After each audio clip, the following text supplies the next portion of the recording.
A counter is a long flat-topped fixture that you can find in a place of business between the employees and the customers. But in a fighting game, a counter is an attack done in response to your opponent attempting to hit you. I hope you enjoyed my Pokemon Red and Blue version inspired joke. There are different types of counters in fighting games, but I want to focus on the special move counters, which is where your character does some animation that leaves them wide open, and if they're hit during it, they'll perform an action in response that avoids any damage and attacks the opponent in return. But to kick it up a notch, what about when that counter is in the form of a super move? One of the coolest ways to style on your opponent is to use resources to predict when they're going to hit you, and then surprise them with a cool cutscene in return that hits them a bunch, or just mistime the counter and stand there like a goofball. But assuming that you successfully counter with the super move, it's automatically hyped that all of this pain that they're experiencing is their own fault for trying to hit you. I want to go over the counter super moves that give you the biggest bang for your buck in terms of style. What's the coolest way to tell your opponent you shouldn't have done that? I'll mostly be judging on aesthetics, but if there's some strategy and utility to the counter super move, I may cover that too.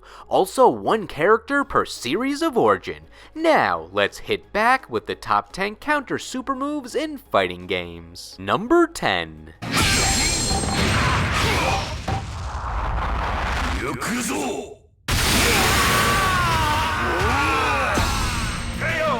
Goro Daimon from the King of Fighters is a judo master. In short, the fighting style relies on grabbing and taking down your opponent, so Daimon is good at the old grab and slam technique. His other major technique uses his size to quake the ground for a second, so his counter super move that premiered in King of Fighters 13 combines both of those skills. He pretends like he's about to do his earthquake move, so if the opponent tries to interrupt him, no, he was faking you out all along because he knows your game.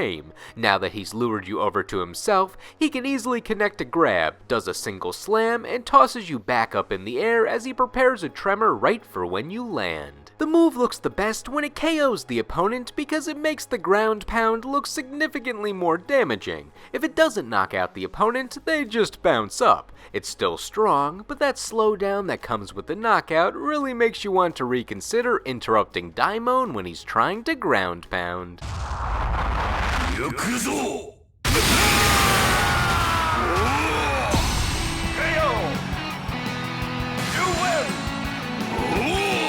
Number 9.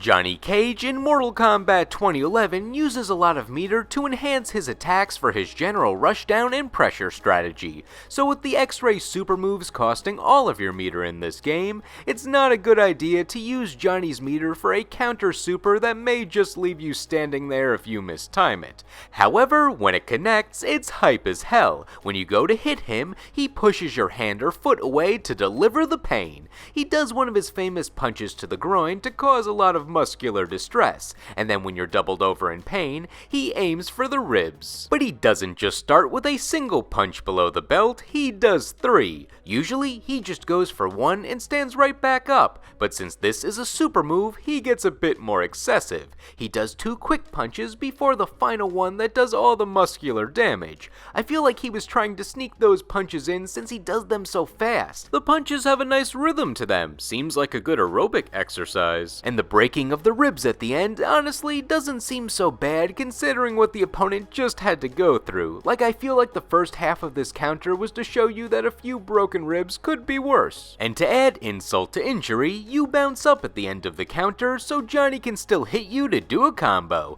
The only way to escape it is to use a combo breaker or hope that your opponent doesn't have a combo practiced because no one ever used this super. Johnny Cage wins. Oh yeah! Number 8.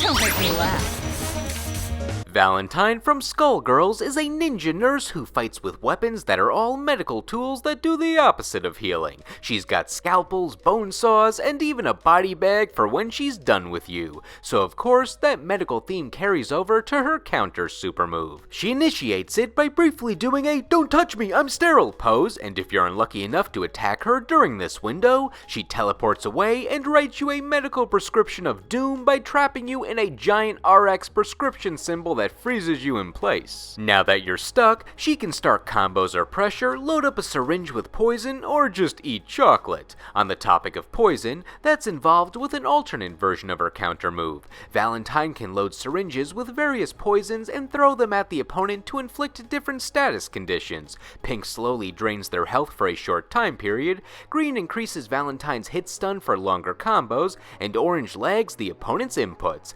But once she uses it, she'll need to load another syringe before her poison is available again. If you have a syringe loaded when she does the counter, instead of holding the opponent in place, she'll inject them with the syringe point blank for those not so sweet status ailments. This is the more practical use of the counter, but I'll always love the vanilla version since it looks cooler. Like they could have chosen another medical tool or a pill bottle when it's successful, but no, they went with the most on-the-nose thing they could have done with the symbol, and I love it. Regardless of which version you use, it's always going to have that badass animation to start it up. Each layer of her body disappears before reappearing just out of reach. Her skin goes, then her muscles, and then her bones. She could have just done a simple teleport, but she chooses to go hardcore when given the chance.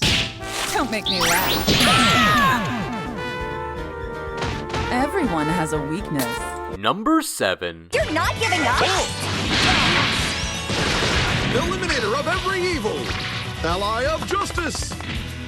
I am the great Saiyaman! Looking good, Gohan! While you don't get a cinematic angle with this super counter, Videl in Dragon Ball FighterZ makes up for it with the monologue we get at the end. It starts off with Videl showing her confidence by putting her hands on her hips and asking the opponent if they're not giving up, which is a bold move since she's just a normal human standing up to some of the strongest aliens in the galaxy, universes. If they hit her during that, Gohan backs her up by appearing above the opponent and punching them downwards in his great Saiyaman persona, followed by his monologue about how he's the protector of everyone for justice and all that, and doing his various poses. This is the best way of telling your opponent that they should have been more patient, since now they have to watch Gohan go through his whole life story before they can continue fighting. This counter also has extra utility, because when it connects, Videl's moves that call out Saiyaman are powered up for the rest of the round, and if the counter is successful again in that round, Saiyaman only does the punch and you don't have to sit through the whole animation. In terms of other counter supers in the game, Cooler has one, but to be honest, I didn't realize it was a counter since mostly everyone uses the non-counter variant of this super move, and by the time I learned it was a counter, I had my heart set on the Saiyaman one. There's also Ultra Instinct Goku's counter super, which is a more traditionally cool super move, but I'm a sucker for goofy Dragon Ball comedy and I love the Saiyaman dance. It's a one-for-one recreation of the one from the anime, which is expected from this game, so how could I deny Videl and Saiyaman the spot? Really, it all comes down to how much I love the Buu saga, especially the first half, so I'm very happy that Videl's moveset is a good representation of that period of lighthearted Dragon Ball Z.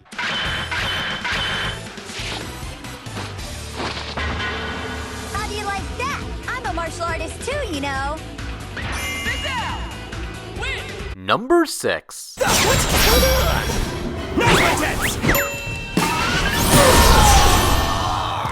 Genius!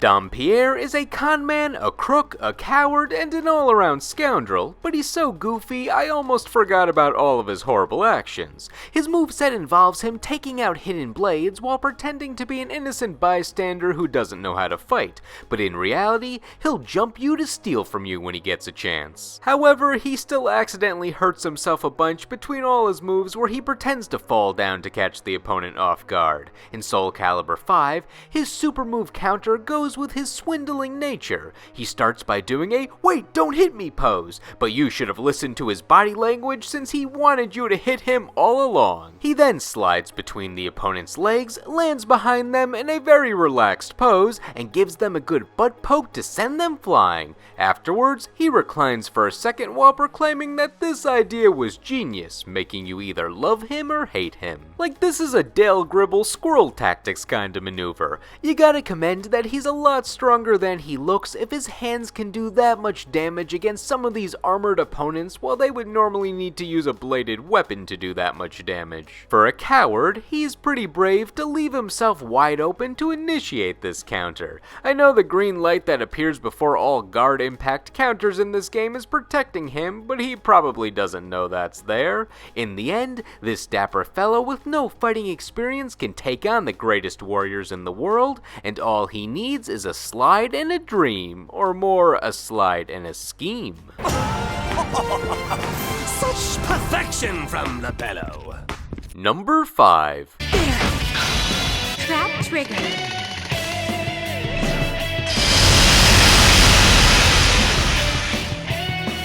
This is our grand finale. I bring you Mercatola.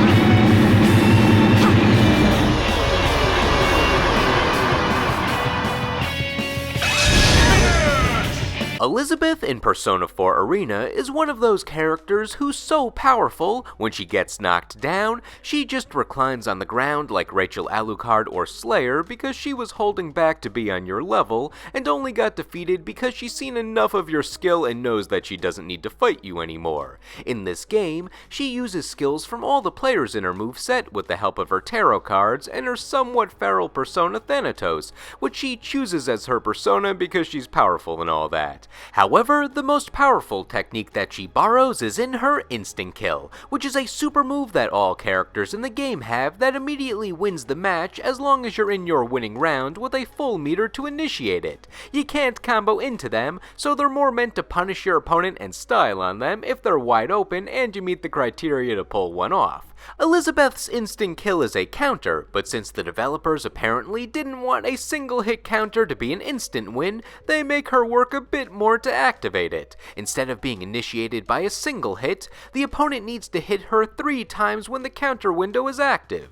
And while that seems like a tough task since it gives the opponent a margin of error, it's mainly to deal with the multi-hitting attacks, projectiles, and super moves in the game. So there are many situations where your opponent already has momentum built up and it's too late for them to stop. The attack that follows is called Megadolaon, which was an instant kill in the Persona RPGs. The light envelops the screen as the opponent just has to watch it get closer to them, and then when it's finally time to end it, we get another RPG reference where the 9999 health loss appears on screen, since that's a total that's generally higher than all the characters' default health and we need to show ultimate destruction. While the destructive light doesn't do much outside of just get bigger, that little visual at the end makes this super move memorable for me and is that nice cherry on top of this death sundae.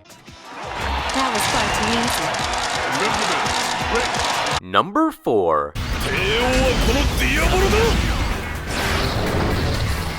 お前がたった今目撃し、そして触れたものは未来のお前自身だ。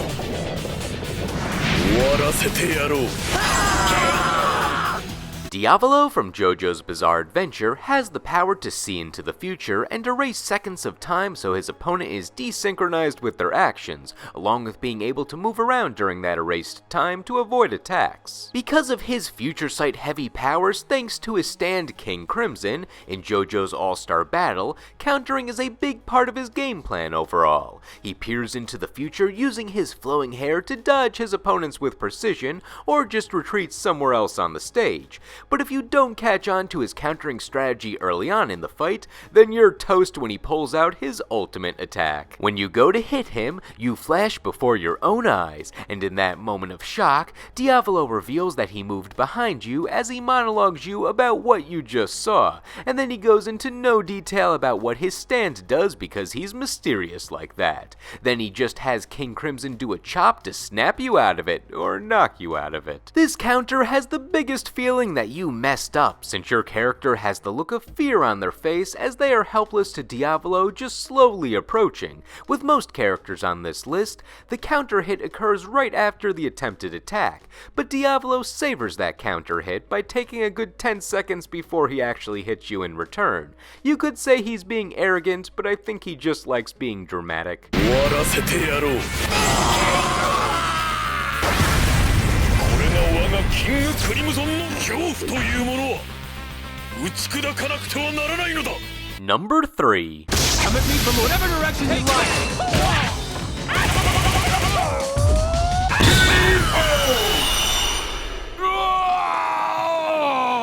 This counter is definitely one that's only here for the visuals. Fei Long in Ultra Street Fighter 4 has one of the coolest looking Ultra combos where he references Bruce Lee, which is pretty clear with Fei Long being a one-for-one copy of Bruce Lee minus some details. He starts by saying, "You can hit me from any direction," which isn't actually true because some attacks avoid activating this counter, and it has a tight activation window if your opponent just waits a second. But assuming they did attack you in the proper direction, Fei Long goes into turbo mode. He kicks the knee to keep them in place, and then does some rapid punches to continue keeping them in place so he can take a second to prepare Bruce Lee's famous 1-inch punch, and then he does said punch to force the opponent to go flying. It's an incredible display of pain with a nice Bruce Lee tribute. Unfortunately, it's a counter that no one ever used unless they really wanted to style on their opponent. His other Ultra combo that you could use your Ultra meter on instead is not only a move that you can combo into,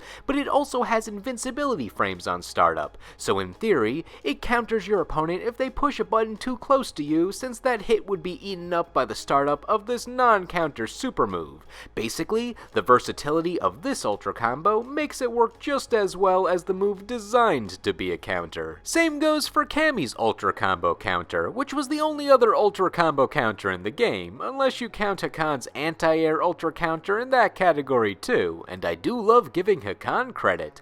But as I said, if you ignore all the technical aspects of Fei Long's counter, it's fun to just sit back and watch your opponent subject themselves to the honor of being defeated by the 1-inch punch.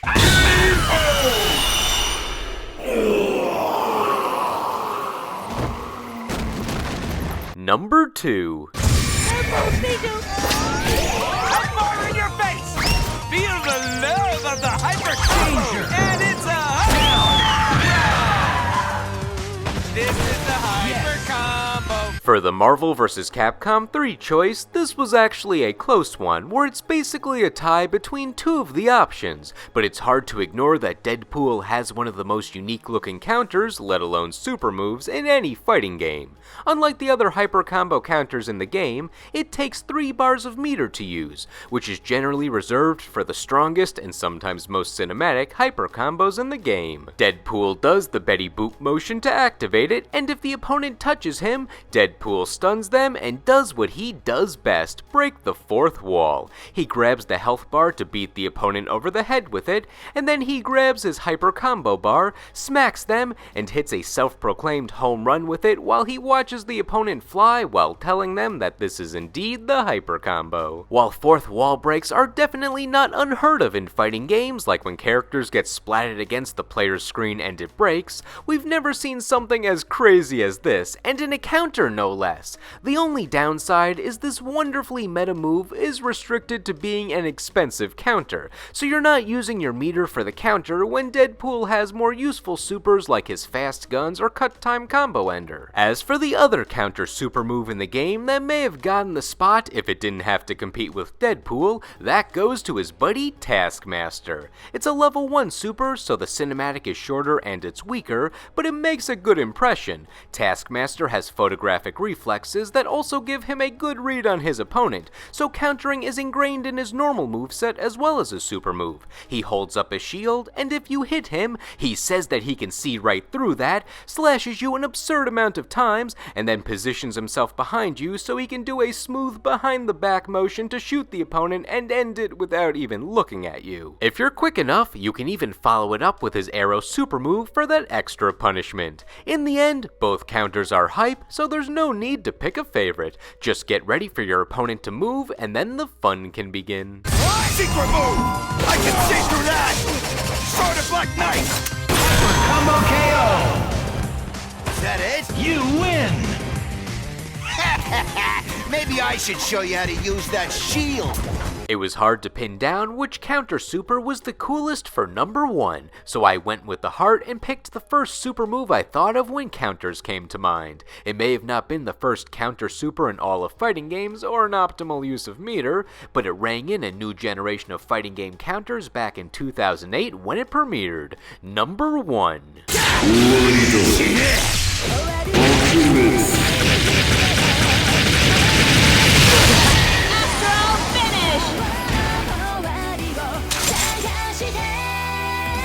BlazBlue has a long and winding story, and Hakumen is right in the middle of it. He's a futuristic samurai-inspired warrior who was initially a stronger alternate universe form of a different main character, Jin, projecting his soul inside of a godly robot, which ended up being Hakumen's shell. He ended up in the main universe because he was going back in time to prevent bad things from happening, to simply put it. But as the story changed, Jin's mind left the Hakumen robot, and Hakumen just became his own character, or had a different mind taking over. They keep it kinda vague. But regardless of who's in charge of Hakumen, his moveset remains the same. Hakumen is super serious and right to the point, slashing you with quick maneuvers that are not about showing off. He just wants to defeat you as fast as possible, yet still looks cool while doing it despite not trying to. His super counter follows this theme, where Hakumen barely has to move during it to keep the damage piling on. His counter is his astral finish, which is an instant kill super move mechanic like we saw in the Elizabeth entry.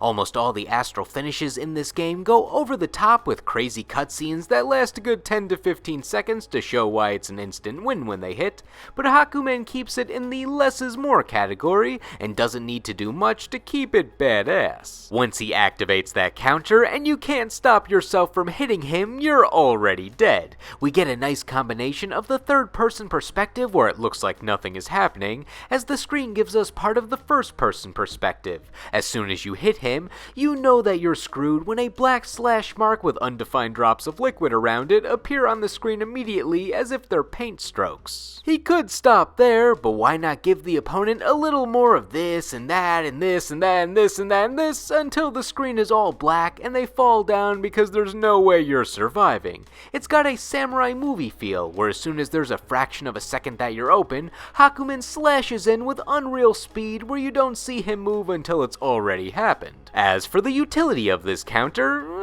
it's alright. Since it costs all of your meter, it's better to spend your meter on other super moves that can do damage rather than risking it all on having a good read on your opponent. However, it at least works against any physical moves, including other astral finishes, so it gives you good defensive options that you deserve for spending so much meter to activate it. It does not work against projectiles though, so I guess he's not that quick when reacting to everything when in this state. 7 out of 10 could be faster, but what's a 10 out of 10 is the hype, making Hakumen's astral finish the top counter super move in fighting games.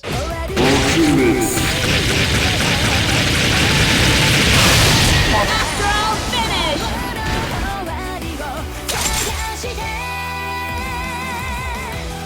Hakumen wins! Now, what did you think? Did all these counter super moves bring excitement, or were some of them as lame as just getting hit? What are your favorite counter super moves in fighting games, whether I discussed them or not? Let me know in the comments. Anyway, thank you all for watching, and I will see you in the next video.